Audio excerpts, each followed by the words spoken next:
Hi, it's Tony Robbins. Happy New Year. Listen, how's your new year coming out so far? I know it's early. It's January 15th, and I thought I'd send you out this little video message because you know what that day means, don't you? January 15th is the cutoff. Statistics show that 95% of the people that actually made a New Year's resolution have already broken it by today. And that's if you even made a resolution. Now, if you're the exception to that, I'm thrilled for you, and I support you, and I say keep rocking it. But if you've missed, maybe I could drop you a quick little message or two here that can help you not only recover, but get way beyond just making some New Year's resolution and make some real lasting change in your life. I mean, think about it. Most people don't even make a resolution anymore. Why? Because they've made them from years and years and years, and they know they're not going to follow through. So after a while, who wants to disappoint yourself? Who wants to be upset with yourself? Why even bother to set a new standard for this year? You know it's going to be the same as last year. If you're the kind of person watching this right now and you've actually opened this email and you haven't shut me off already, then obviously that's not you. So the question is, what is it that makes us even want to make a resolution? I mean, it's an interesting question. Why is it at the beginning of the year we have this tradition? But it goes beyond tradition. It's something inside of us that makes us want to make things better. And I think part of it is the calendar gives us this idea that we can have a fresh start, that we can start from fresh and have this great victory. And it's really, the calendar itself is quite arbitrary. It's wonderful to use it, but if you didn't use it effectively, let's use the calendar to serve you today. Let's just see, what does it really take to make this thing happen? Because there's no denying that inside of you, the only thing that's going to make you happy in the year ahead and the decades ahead is going to be having you have an experience where on a regular basis, you feel like your life is making progress. If there's one thing I teach, and I want to remind you of it, it's really simple. Getting things is not going to make you happy. That's good news in a tough economy. It's a good reminder. It doesn't matter what you get. Doesn't matter whether it be money or opportunity. All those things might excite you for the moment. Even a relationship, as magnificent it may be, might be exciting for a while. But if you don't keep growing, that relationship isn't going to stay exciting. So the secret to real happiness is progress. Progress equals happiness. And if we can make progress on a regular basis, we feel alive. And that's why at the beginning of the year, we get this thing like, okay, I can have this fresh start. I could really do what my soul desires. I could expand. I could grow. I could improve. I could change.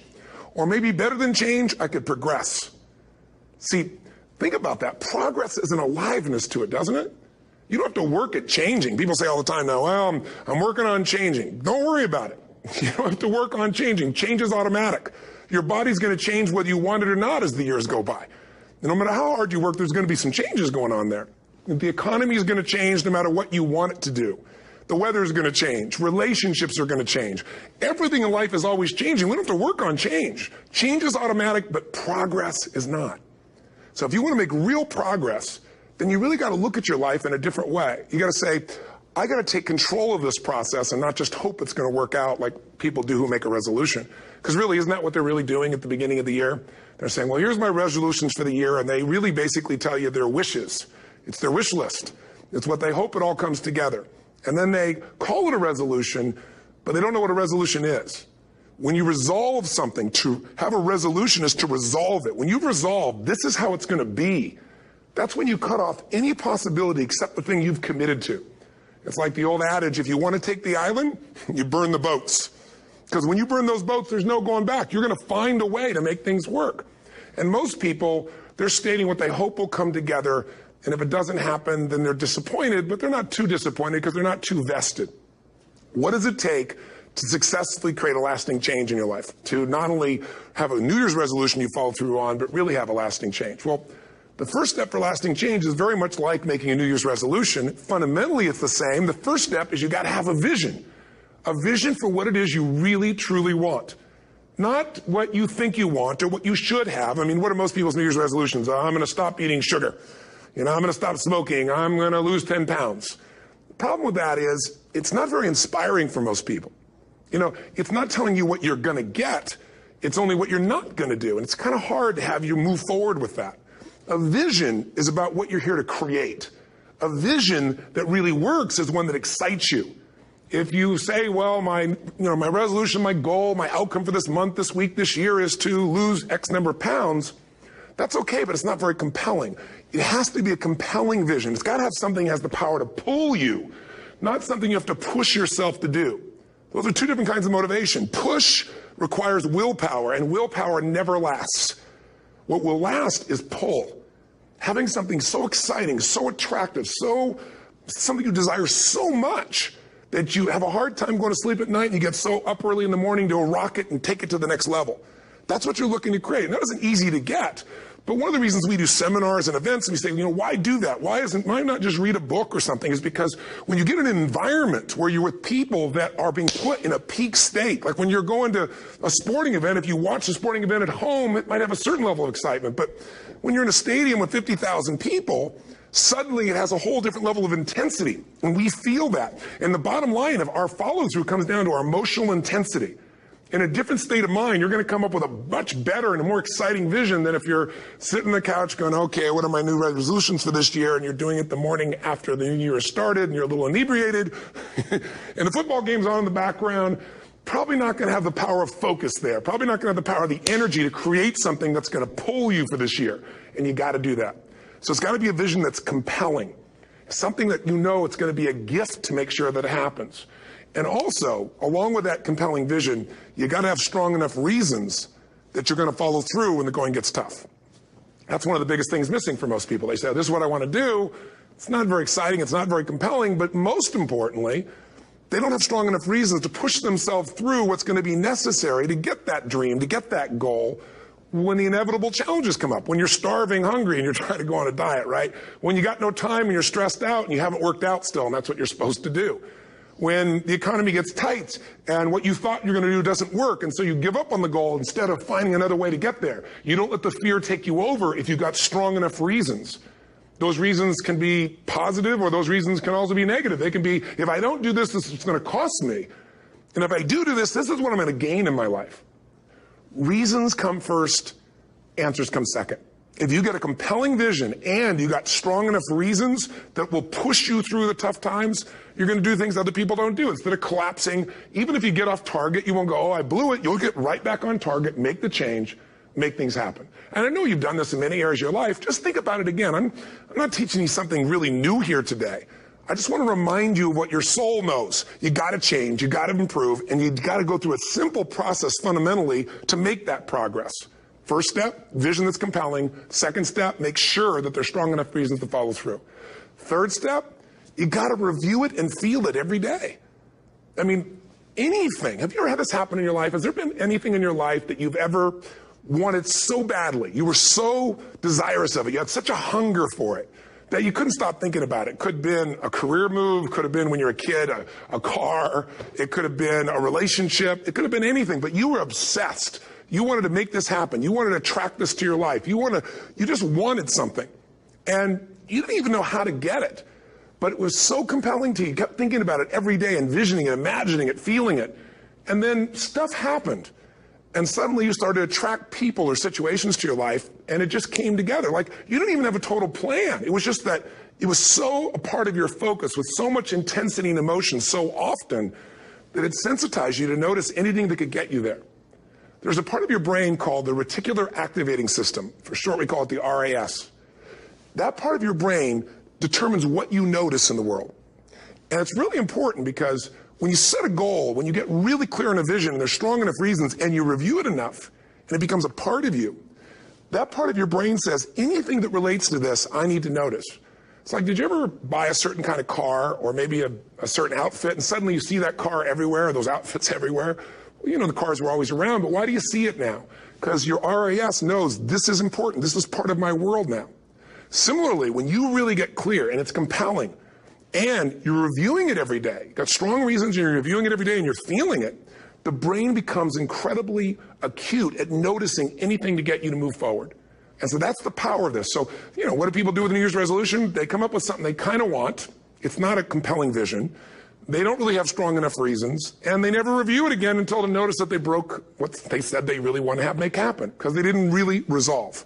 If you resolve, you got the vision, it's compelling, you review it daily, and you feel it. You envision it, and you experience it. Simple as it sounds. Now, ultimately, what is this really about? Ultimately, if you're going to have lasting change in anything, you're really talking about just raising your standards. I mean, I always tell people, if you want to know how to change your life, I give it to you in 3 words, boring as it sounds: raise your standards. What does that mean? corny as it sounds. Raise your standards. Oh, thank you for the breakthrough thought, Tony. I'm glad I wasted my time watching this little email with you. But think about it. Lasting change is different than a goal. You don't always get your goals, but you always get your standards.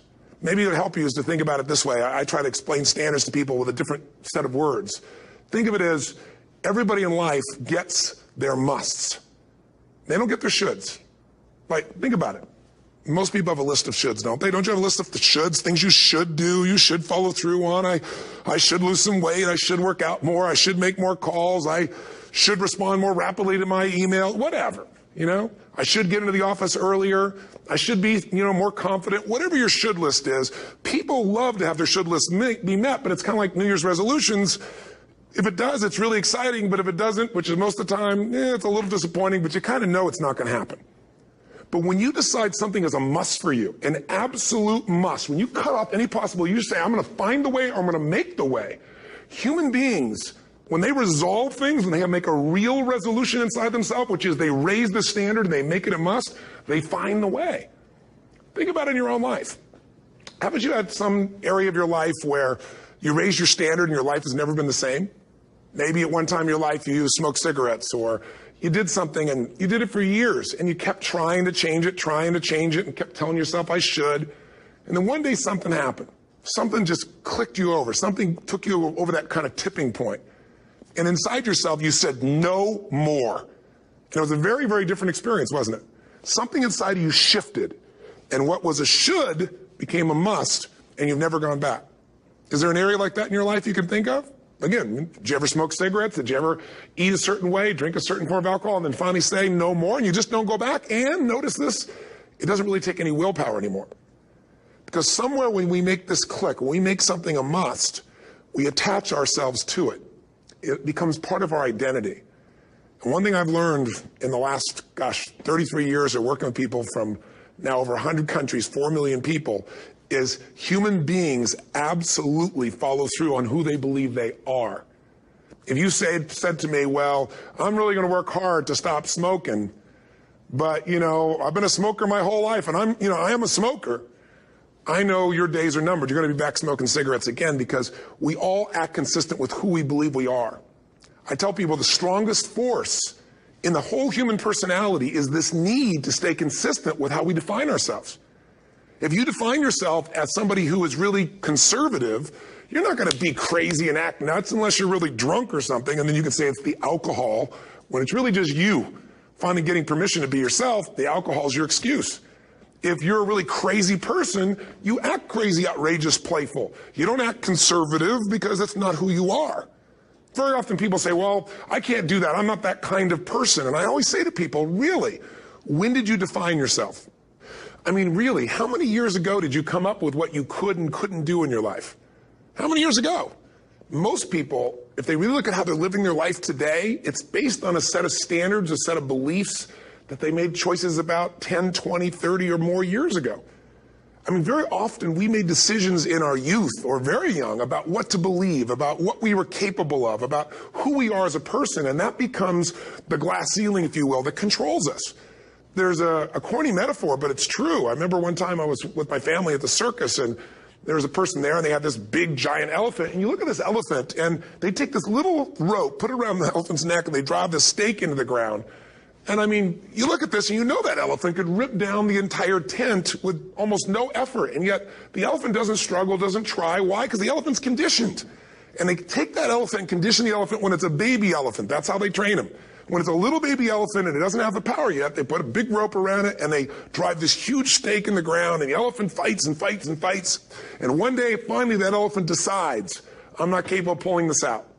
And once that becomes the definition of an identity of anyone, an elephant in this case, they don't even try anymore. It's just who I am. That's how it is. That's just the way it is in my life.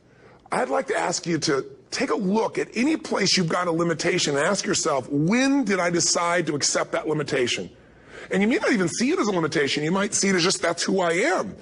But so often in our lives, we've adapted to be a certain way so that we don't fail or so that people will like us or respect us, but it's not necessarily who we are. Joy comes when you're spontaneous. It's really hard to be truly happy when you're not being yourself. And most of us have no clue who we are. And so a big part of my work, if you've ever been to an event, you know, is to get people to do things spontaneously without thinking, because that's when the real you shows up. That's when the energy comes alive.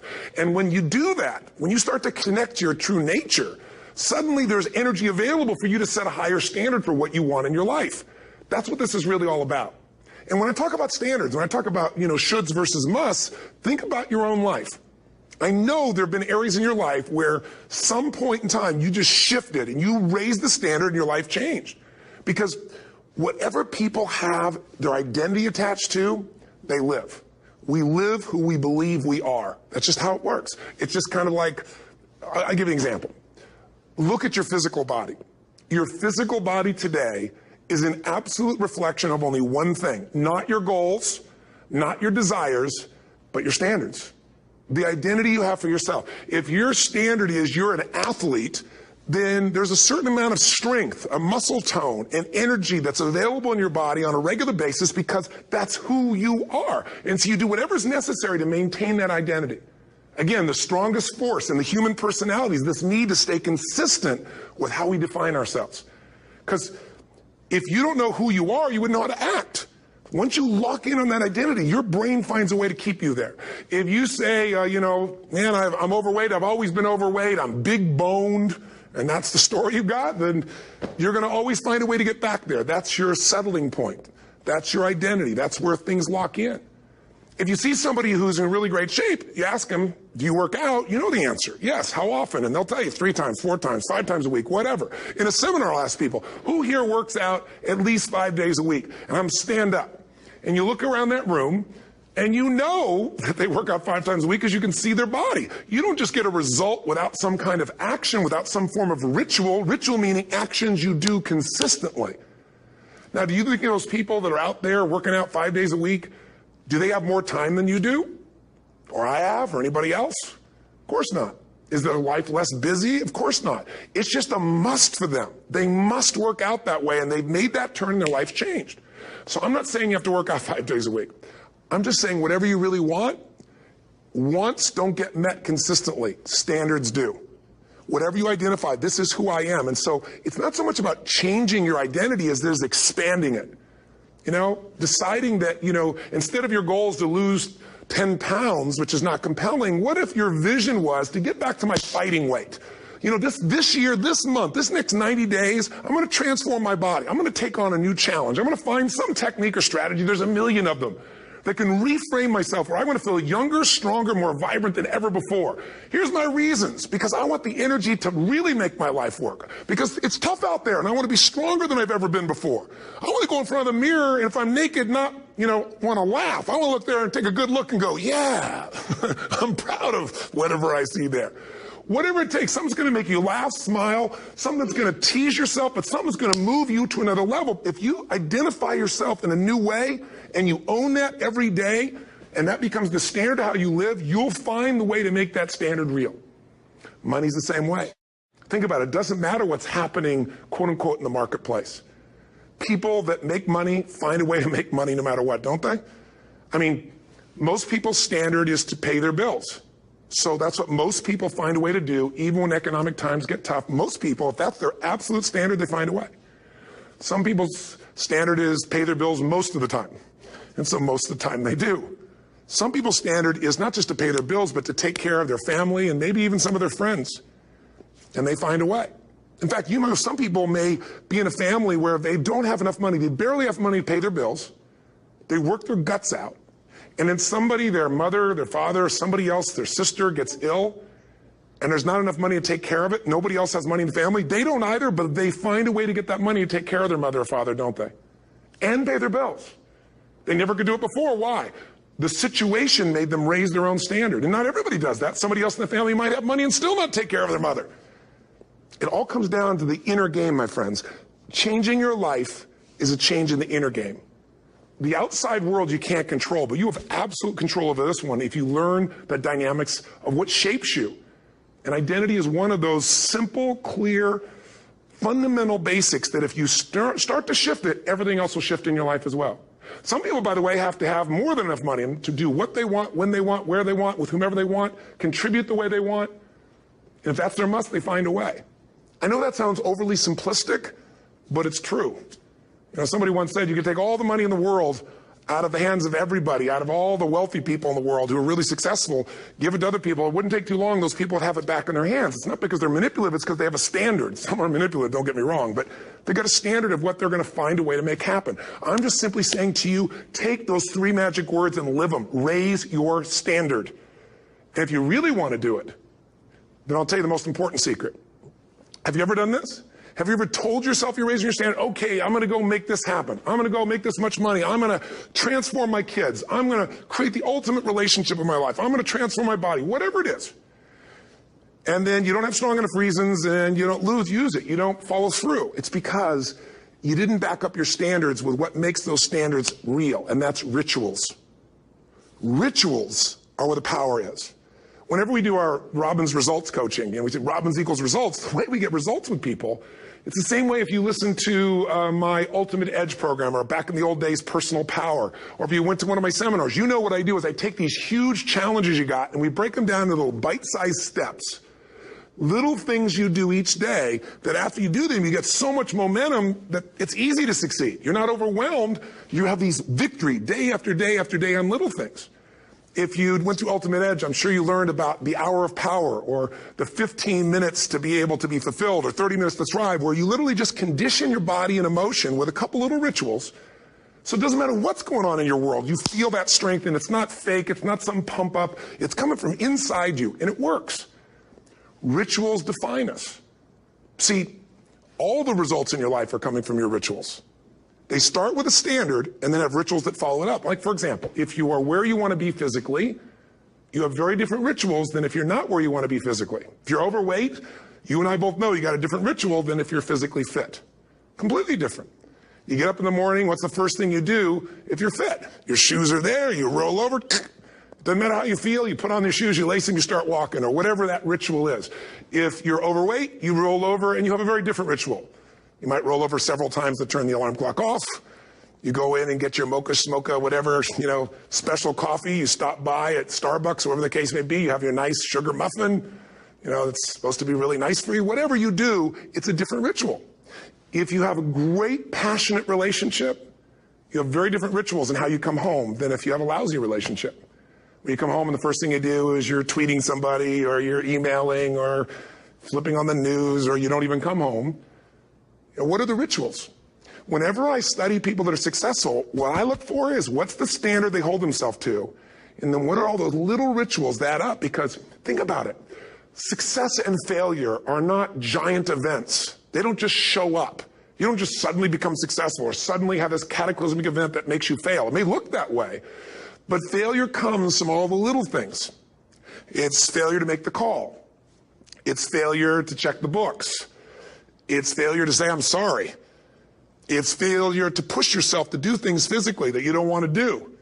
And all those little failures day after day come together until one day some cataclysmic event happens and you blame that. That event happened because you missed all the little stuff. Do you agree with me? And success, by the way, is not some overnight event. It's all these little things. Success is having a vision. Success is making it compelling. Success is really seeing it and feeling it every day with strong enough reasons. Success is feeling the sense that I'm here to grow and I'm here to give something to the world more than just myself. Success is caring about other people. Success is calling and saying, I love you in the middle of the day for no damn reason. Or sending a note. That'll change your relationship. Have a ritual of something funny, playful, or a surprise you do. How many relationships are dead today because they have no surprise rituals anymore? You need to have some rituals, some cool things you do that nobody else does that gives you a better life than anybody else has. All the little stuff. That's where success comes from. In business, it comes from delivering more than anybody could imagine. All those little things add up. People go, wow, that's who I want to do business with. It's true in any area of your life. So if you look at somebody who's really successful and you think, wow, they're so amazing, they're such a genius, you got to dig underneath and you got to remember something. People are rewarded in public for what they've practiced for years in private. Myself and my business people say, how do you get up and speak? And you have no notes and you go for 3 days and nights and the room is like, everybody's wired and it's incredible. It's like a rock concert. How do you do that? How do you have that confidence? Oh, and it's not confidence, it's experience now. But I did so much behind the scenes and I still do to make things right. How many people would know that since the time I was 17 years old, before I walk out on stage, still do to this day, wouldn't need to do it, but I still do it, I never walk out there without being in an absolute peak state of mind. You know, there are days my back is hurting, my throat was hurting, or I may have had a challenge, or my father passed away, and I've still got to deliver for these people because my standard is give my all every time. Every event has to be better. Talk to anybody who's been to our events for 5, 10 years, some of our trainers, and I'll say, I don't know how he does it. He always finds a way to make it better. That's not an ego thing. That's a standard in me. I have to find the way. And my ritual, though, is I prepare, I think, I gather new information, I figure out how to put something across better. What do people need? I spend time with our customers. I see what's going on. And before I get on stage each time, I have this little ritual to put myself in a state of mind. And I did it starting like 17 years old. I started doing it. I'd say, I now command my subconscious mind. And I say this out loud several times, this little phrase, set of phrases, as an incantation to kind of condition my mind and body. And I'd say, I now command my subconscious mind to direct me in helping as many people as possible today by giving me the strength and the emotion and the humor and the brevity, whatever it takes to show this person and help this person change their life now. And I started that with a person when I worked with people one-on-one, and I would do that for 45 minutes driving in my Volkswagen to go serve and coach somebody for the first time. Now I don't say that person, I say these people, and I can go out in a room of 10,000 people and deliver for 50 hours, and I do it every time I come back on stage. It's a ritual to go into peak state. Peak states don't just show up, they don't interrupt you. Great ideas don't interrupt you, you gotta pursue them. I talked to Michael Jordan, I'll never forget, at the peak of his career, and got to watch his final game, saw him backstage and spent some time with him, and it was a pretty exciting time. He was the greatest basketball player I think that ever lived and has ever lived. And I asked him, I said, what sets you apart, Michael? What is it? And is it God-given talent, ability, skill? What is it? And he said, Tony, he said, I can shoot you straight. It's not, me trying to act humble. He goes, I have a lot of talent, a lot of God-given talent, a lot of skill. I've worked really hard. But he said, really, it's my standards. He said, every day I demand more from myself than anybody else could humanly expect. I'm not competing with somebody else. I'm competing with what I'm capable of. Magic formula. Because most of us lower our standards. Why? Because who you spend time with, my friends, is who you become. One of the biggest reasons I started going to seminars when I was like 17 is I had nobody around me as a great role model. I could read about somebody, but being around people, being in that environment was very different. Finding a way to go to work with someone who lived that standard of life was very different. You get around people with low standards and you compete with it. You don't need to compete with it. It's like, okay. Remember Jerry Springer? I don't know if he's still in the air, but I remember he used to get people on the show, and I thought, where would he find these people? And why would people watch? I'll tell you why they watch. They watch these people and go, my life's still pretty darn good compared to that person. Look at them. You don't have to change your life. All you have to do is find somebody with a lower standard, and you'll feel good about yourself. But if you feel that good feeling, it's an illusion. The only thing that's going to make you happy, my friend, and this year or any other, is to step up. It's to raise the standard. It's to discover what you're capable of and feel that incredible power of pushing through whatever's holding you back and get to the other side of more of your true self. That's what this game's all about. And look at the best in the world in anything. Tiger Woods, what's his vision? To win golf tournaments? No, to be the best that ever lived. That's his goal. That's his vision. But here's what's interesting. He backs it up with rituals. If you just have a vision and you don't have the rituals, stop lying to yourself. His rituals are, he started doing things nobody did before. He went and started lifting weights. Golfers lifting weights? No way. He went out and he changed his swing when he was the best in the world because he realized in order to be the best that ever lived, he was going to have to change his swing. If you know anything about golf, you don't change your swing when you're the best. And he went and retrained himself because he has different rituals than other golfers. Now many people are modeling his rituals to get better. It's amazing.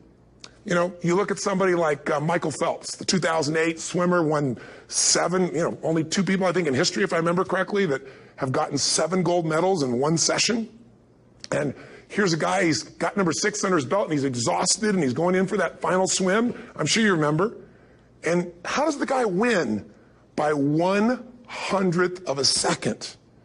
Do you think that was some massive skill that got him over the top? Or was it a standard that says, this is who I am. I am the champion. And no one is taking this from me. And somehow in those final milliseconds, 100th of a second, he pushed himself just beyond his competitor. But you know about Michael Phelps? What allowed him to be able to push beyond that moment is his rituals. Go study the guy. Most people who swim have these unbelievable workouts. He does 2 and 3 of those workout sessions a day. All the other swimmers in the beginning thought he was insane.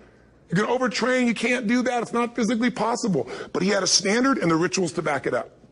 So here's my final message to you, because I've gotten carried away. I thought I was going to send you like a 5-minute message, but as you can see, there's no script here. It's just me going a little crazy with you. But I want to really see you get what you want this year. Don't let this year be like last. And if last year was great, still don't let it be that way. Raise the standard. If your life is perfect and extraordinary, you darn well know you're not going to be happy unless you keep making it better. That's what makes us feel alive. It's not what we get that makes us happy. It's who we become and what we're able to give because we become more. That sense of contribution is what creates the deepest meaning. So here's my assignment for you, if you want one. If you want to go from conversation to some action, here's a simple thing to do. What's an area of your life right now that you really want to improve? What's an area that's important to improve? If your body's great, how about your career? If career's great, how about your relationships? Intimate one especially, or your kids, or your relationship with your creator, your spiritual side of your life. Or is it your finances? Figure an area that really matters. Decide on that area. Number one, write down what your life is like in that area right now as specifically as possible. So you might say, well, I'm 13.5 pounds overweight, whatever the weight is, whatever the situation is, or my body fat's like this, or I wake up exhausted in the morning, and you write the truth of where you are right now. So you're real clear. Or I'm not in a relationship. I say I want a relationship, but I'm not in one, and I don't seem to find them. All the good ones seem to be gone is my belief. And I really do want one, but I don't have it. Whatever your definition. Or I'm in a relationship, and God, I wish I wasn't in a relationship. I'm planning my escape. Wherever you are. Or I have a wonderful relationship. We love each other, but there just isn't enough passion. Just write the truth of where you are.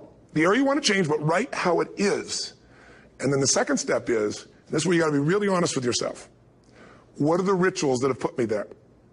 Because whatever results you're getting, even if you don't like the results, there's some rituals that are keeping you in that place.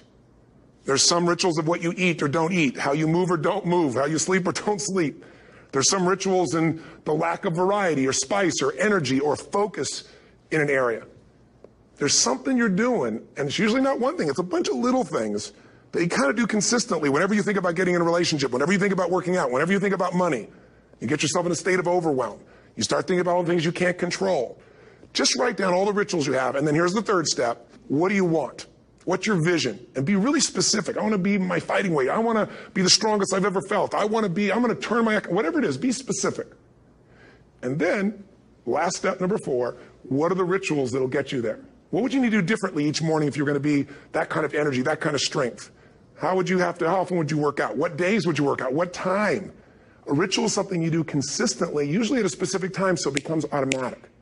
Let me tell you something. Willpower doesn't last, but rituals can last a lifetime. I bet you have some rituals in your life right now you've been doing for years, even though some of them don't serve you. I'm just saying, wake yourself up. If you want a new year and a new life, you don't need to start on January 1st. Start today. Start with this little video. And just begin to see what happens and see how easy it is to just do a few little rituals. Don't do them all, just do 2 or 3 new things. And you know what happens? You'll get momentum. Because once you discipline yourself in one area of your life, you feel yourself doing it in other areas as well. And I always say something that my original teacher taught me. I always remind people, there's always 2 pains in life. There's the pain of discipline, or there's the pain of regret. And discipline weighs ounces, as my friend Jim Rohn taught me. Regret weighs tons. You don't have regret. So right now, what do you want to change? What's it really like? What are the rituals that got you there? That'll take a little homework. If you're not sure, ask the people around you. They'll tell you what your rituals are. What do I really want in depth? What are the rituals that'll get me there? And then get yourself to start a few of those actions and lock them in place. If I can help you in any way, we're here as a company to support you.